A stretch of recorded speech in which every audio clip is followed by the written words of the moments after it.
Hello students, welcome to the online classes presented by AMM public school. तो class 7th आज की class में आपका सब्जेक्ट है हिंदी व्याकरण। तो ओपन कीजिए अपनी हिंदी व्याकरण की बुक और आज हम करेंगे इसका चैप्टर नंबर 2। पेज नंबर 9 पर आपका अध्याय 2 है, पार्ट नंबर 2 वर्ण विचार। तो आज हम इस चैप्टर को कंप्लीट करेंगे। भाषा का उच्चारण ध्वनियों से होता है। जो हम भाषा बोलते हैं उसे हम ध्वनियों के द्वारा बोल पाते हैं, और जो ध्वनि है उसे कुछ चिन्हों के द्वारा हम लिख सकते हैं। और जो वो चिन्ह होते हैं उन्हें हम क्या कहते हैं? वर्ण। वो वर्ण कहलाते हैं। जो चिन्ह हम प्रयोग करते हैं ध्वनि को लिखने के लिए, ध्वनि को लिखने के लिए, तो उन्हें हम कहते हैं वर्ण। और वर्ण जो हमारे होते हैं, हिंदी वर्ण जो हम लिखते हैं, उनके व्यवस्थित और क्रमबद्ध समूह को कहते हैं वर्णमाला। यानी कि जब वर्णों को क्रमिक और निश्चित समूह एक साथ लिखा जाता है तो उनको कहते हैं वर्णमाला। उनसे बनती है वर्णमाला। अब वर्णमाला में कौन कौन से किन किन से मिलकर बनी होती है? जैसे कि ये है स्वर। वर्णमाला में स्वर होते हैं 11, व्यंजन होते हैं 33 यानी कि 33, संयुक्त व्यंजन होते हैं 4, अयुग्मवाह होते हैं 3 और अन्य होते हैं 2। तो यहाँ पर स्वर आपको दिए गए हैं कि कौन कौन से स्वर आपके होते हैं, और ये 11 होते हैं। इसी तरीके से आपको ये लर्न करने हैं सारे स्वर कि आपके कौन कौन से स्वर जो होते हैं वो वर्णमाला में होते हैं। इसी तरीके से आपको सारे व्यंजन लर्न करने हैं, कैसे है तक व्यंजन होते हैं हमारे, और ये होते हैं 33। संयुक्त व्यंजन क्या होते हैं वो हम आगे पढ़ेंगे, और लेकिन कौन कौन से होते हैं यहाँ पर आपको दिया गया है। छ, त्र, ज्ञ, ज्ञानी और श्र, श्रमिक, ये आपके 4 होते हैं। अयुग्मवाह होते हैं 3, ये भी आप आगे पढ़ेंगे। और अन्य होते हैं डे और ढे, ये 2। आगे आपको दिया गया है स्वर के बारे में। स्वर, प्रत्येक वर्ण को बोलते समय हमारे मुख से कुछ वायु निकलती है। जिन वर्णों के उच्चारण में मुख से निकलने वाली वायु के मार्ग में कोई रुकावट पैदा नहीं होती, उन्हें हम स्वर कहते हैं। जब आप कोई भी वर्ण बोलते हैं तो आपकी से मुख से कुछ वायु बाहर आती है। जब वो वायु बिना रुके बाहर आती है और जिन वर्णों को बोलने में, तो वो हमारे होते हैं स्वर। और ये स्वर जब आप बोलकर देखेंगे तो आपको देखेंगे कि आपकी जो मुख से आने वाली वायु है वो कहीं भी रुकती नहीं है, सीधा और कम समय में ये वर्ण बोले जाते हैं। अब जो स्वर होते हैं वो 2 प्रकार के होते हैं। स्वर के कितने भेद होते हैं? 2 भेद होते हैं, ह्रस्व स्वर और दीर्घ स्वर। ह्रस्व स्वर कौन से होते हैं? इन स्वरों के उच्चारण में सबसे कम समय लगता है। इन्हें मूल स्वर भी कहा जाता है। ये 4 हैं, ए, ई, उ और री। इसी तरह से दीर्घ स्वर जो है, इन स्वरों के उच्चारण में ह्रस्व स्वर से दुगना समय लगता है। जिनसे ह्रस्व स्वर से ज्यादा जो समय लगेगा जिन्हें बोलने में, वो होंगे दीर्घ स्वर। और ये कितने होते हैं? ये 7 होते हैं। आ, ई, उ, ए, ऐ, ओ और औ। स्वर की मात्राएं, स्वरों की जो मात्राएं होती हैं वो कहाँ और कैसे यूज की जाती हैं? शब्दों को लिखने में स्वर 2 रूपों में प्रयुक्त होते हैं, अपने मूल रूप में और मात्रा के रूप में। जैसे कि जो ए होता है, ऐसे अनार, उसकी कोई मात्रा नहीं होती, वो अपने मूल रूप में ही यूज किया जाता है। और भी जो स्वर हैं, यदि वो अपने मूल रूप में यूज किए जा रहे हैं तो वो उनका मूल रूप है। यानी कि जैसे कि आ से आम, ई से इमली, जैसे आज, इत्र, ईख, ये सब अपने मूल रूप में यूज हो रहे हैं। लेकिन जब इनकी मात्राओं का प्रयोग किया जाता है, ऐसे अनार की कोई मात्रा नहीं होती। आ से हमारी मात्रा शुरू होती है, आ से आम, ई से इमली, छोटी से इमली, बड़ी से ईख, इन सब की अपनी अलग अलग मात्राएं होती हैं। तो यहाँ पर जैसे कि यहाँ पर लिखा है मीरा, तो मीरा में जो ई की मात्रा है वो बड़ी ई की मात्रा है, वो हमारी यूज हो रही है। तो जो स्वरों की मात्राएं हैं वो शब्दों को लिखने में व्यंजनों के साथ यूज की जाती हैं, प्रयोग की जाती हैं। ठीक है बच्चों, अब आगे आपका आता है, नेक्स्ट हम चलते हैं। यहाँ पर आपकी मात्रा की परिभाषा दी गई है कि मात्रा किसे कहते हैं। लिखने में व्यंजन के साथ मिलने पर स्वर के परिवर्तित रूप को मात्राएं कहते हैं। जब आप लिखते हैं और व्यंजन के साथ मिलकर जब स्वर का रूप परिवर्तित हो जाता है, क्योंकि व्यंजन को लिखने के लिए हमें स्वरों की मदद लेनी पड़ती है, तो जब स्वर अपनी परिवर्तित रूप में आ जाता है तो उसे मात्राएं कहते हैं। नेक्स्ट है आपका अयुग्मवाह। अयुग्मवाह क्या होता है? स्वरों और व्यंजनों के अतिरिक्त हिंदी वर्णमाला में 3 वर्ण और भी होते हैं, स्वर और व्यंजन को छोड़कर। कौन कौन से होते हैं वो? ए के ऊपर ये आप चंद्र बिंदु देख रहे हैं कि ये ए के ऊपर अंक की बिंदी और ए के आगे जब ये दो बिंदियां लगी होती हैं, ये तीन, ये क्या है, ए योग वहां है। अब इन तीनों में कौन कौन क्या क्या किसको बोलते हैं? अनुनासिक। अनुनासिक है ए के ऊपर जो हम चंद्र बिंदु लगाते हैं, ये होता है अनुनासिक।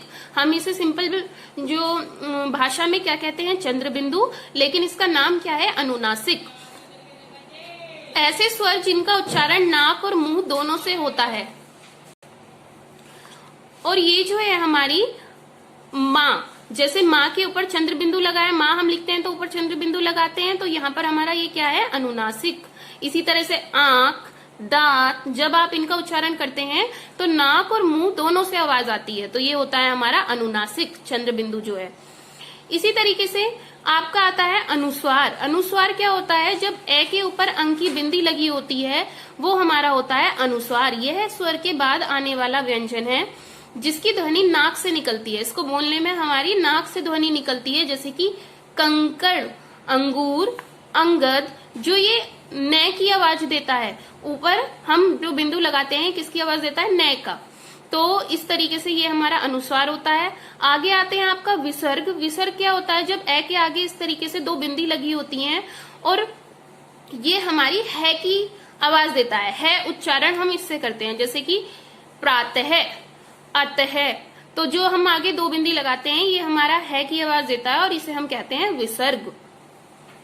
इस तरीके से आपके ये जो ए योग वहां है ये कंप्लीट होते हैं। जितना भी वर्क आपको ये पढ़ाया जा रहा है आपको ये अच्छे से रीड करना है। आगे आपके आते हैं व्यंजन।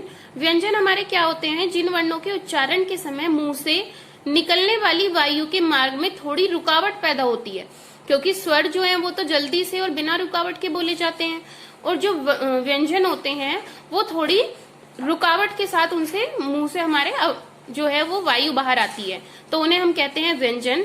और व्यंजन कौन कौन से होते हैं यहाँ पर आपको ये दिए गए हैं, ये आपको अच्छे से रीड करने हैं। काउंटिंग में 33 होते हैं, कैसे है तक। आगे आते हैं आपके व्यंजन के भेद। जिस तरह से आपने स्वर के भेद पढ़े, यहाँ पर व्यंजन के भेद दिए गए हैं। व्यंजन के 4 भेद होते हैं, स्पर्श व्यंजन, अंतस्थ व्यंजन, ऊष्म व्यंजन, उतिक्षिप्त व्यंजन। तो ये चारों जो व्यंजन के भेद हैं ये आपको एक बार रीड आउट करने हैं कि कौन से व्यंजन में हमारे कौन से वर्ण आते हैं। तो स्पर्श व्यंजन, अंतस्थ व्यंजन, ऊष्म व्यंजन और उतिक्षिप्त व्यंजन, ये आप एक बार अच्छे से रीड करेंगे। आगे आता है आपका हिंदी में डे और ढे।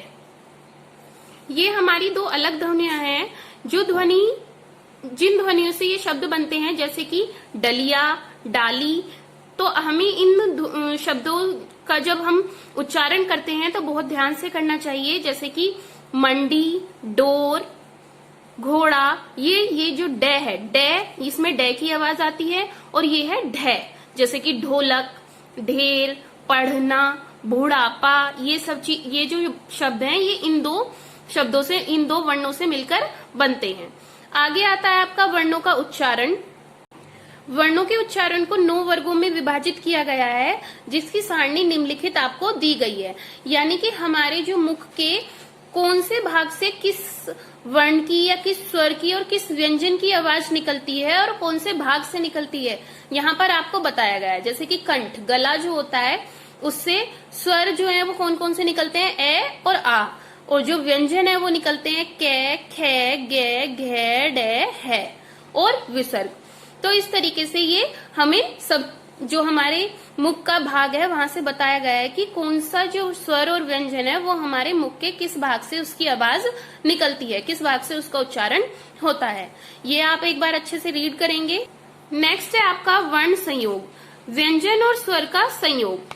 जब आपने पहले पढ़ चुके हैं, जो व्यंजन है वो स्वर की मदद से ही लिखे जाते हैं, स्वरों का प्रयोग व्यंजन को लिखने के लिए किया जाता है। तो यहाँ पर एक हमारा होता है व्यंजन और व्यंजन का संयोग। 2 प्रकार के होते हैं, संयुक्त व्यंजन और द्वैत व्यंजन। संयुक्त व्यंजन कौन से होते हैं, हिंदी की वर्णमाला में 4 संयुक्त व्यंजन हैं। कौन कौन से हैं 4 संयुक्त व्यंजन, छह क्षत्रिय, त्रय त्रिशूल, ज्ञानी और श्रेय शर्मिक। अब इनसे मिलकर ये जो 6 क्षत्रिय है किस किस से मिलकर बनता है, कै के नीचे हलंत प्लस से षटकोण, ये इससे मिलकर 6 क्षत्रिय बनता है। तो इस तरीके से जो ये व्यंजन बनते हैं, 2 अलग अलग व्यंजनों से मिलकर जो अलग एक नया व्यंजन बनता है उसे हम कहते हैं संयुक्त व्यंजन। ये दो अलग व्यंजन आपको नजर आ रहे हैं और इनसे बिल्कुल एक अलग नया व्यंजन बन के आया है, और ये इस तरीके से जो व्यंजन बनते हैं इनको कहते हैं संयुक्त व्यंजन, और संयुक्त व्यंजन हमारे 4 होते हैं। नेक्स्ट है आपका द्वित व्यंजन। जब एक जैसे दो व्यंजन आपस में मिलते हैं तो उन्हें कहते हैं द्वित व्यंजन। जैसे कि एक जैसे से आप क्या समझते हैं, यहाँ पर कै है, कै के नीचे हलंत लगा हुआ है, प्लस कै, हमने कै और कै को प्लस किया है तो उससे हमारा बना है आधा कै और पूरा कै। जैसे कि पक्का, पक्का आप शब्द जानते हैं, पक्का में आधा कै और पूरा कै यूज हो रहा है। तो इस तरीके से जब दो एक जैसे व्यंजन मिलते हैं और उनसे द्वित बनता है तो उसे कहते हैं द्वित व्यंजन। तो इस तरीके से बच्चों आपका संयुक्त व्यंजन और द्वित व्यंजन दोनों कंप्लीट होता है। आप इसे अच्छे से रीड करेंगे। नेक्स्ट है आपका वर्ण विच्छेद। वर्ण विच्छेद क्या है, जब किसी शब्द में प्रयुक्त वर्णों को अलग अलग किया जाता है तो उस क्रिया को वर्ण विच्छेद कहते हैं। कोई भी हमारे पास शब्द है, जब हम उसके सारे वर्णों को अलग अलग लिखते हैं और जब हम उन्हें अलग करते हैं, जैसे कि है यहाँ पर क्या है, व्यंजन है, और जो व्यंजन है वो किसी न किसी स्वर या स्वर की मात्रा के द्वारा ही लिखा जाता है। तो इस पर जो मात्रा है आप देख रहे हैं, छोटी ई की मात्रा लगी है, तो है के साथ क्या प्लस होगा, छोटी ई प्लस, यानी कि ई से इमली प्लस। अब नेक्स्ट है आपका मैं के साथ आ रहा है आ, तो मैं प्लस आ आपका क्या है, स्वर है। फिर प्लस आपका नेक्स्ट व्यंजन है ले, तो आप ले लिखेंगे। ले के साथ आपका कौन सा स्वर जुड़ा हुआ है, ए, ले के साथ ए, क्योंकि ए की कोई मात्रा नहीं होती तो ए आपका इसके साथ जुड़ा हुआ है। प्लस ये के साथ भी कोई मात्रा नहीं है तो ये के साथ भी आपका ए जुड़ा हुआ है। जहां कोई मात्रा नहीं होती है वहां पर हमारा ए, स्वर ए जुड़ा होता है उस व्यंजन के साथ। तो इस तरीके से हमारा हिमालय जो है वो वर्ण विच्छेद इस तरीके से हुआ है ई, मैं, आ, ले, ये, ए। इस तरीके से आपका ये पूरा वर्ण विच्छेद हो जाएगा। बाकी के जो शब्द दिए गए हैं वो भी आप इसी तरीके से उनका वर्ण विच्छेद करेंगे और उन्हें रीड करेंगे। इस लेसन का जो एक्सरसाइज वर्क है उसकी फोटोग्राफ आपको सेंड कर दी जाएगी। ये सारा एक्सरसाइज वर्क आपको बुक में ही फिल करना है और इस लेसन के जो क्वेश्चन आंसर हैं वो आपको अपनी हिंदी व्याकरण की नोटबुक में नोट करने हैं। इसकी फोटोग्राफ भी आपको सेंड कर दी जाएगी। आप ये सारा वर्क अपनी बुक में और नोटबुक में कंप्लीट करेंगे और ये लेसन अच्छे से रीड करेंगे और फिर ये सारा वर्क लर्न करेंगे। Thank you. मिलते हैं नेक्स्ट क्लास में नेक्स्ट चैप्टर के साथ।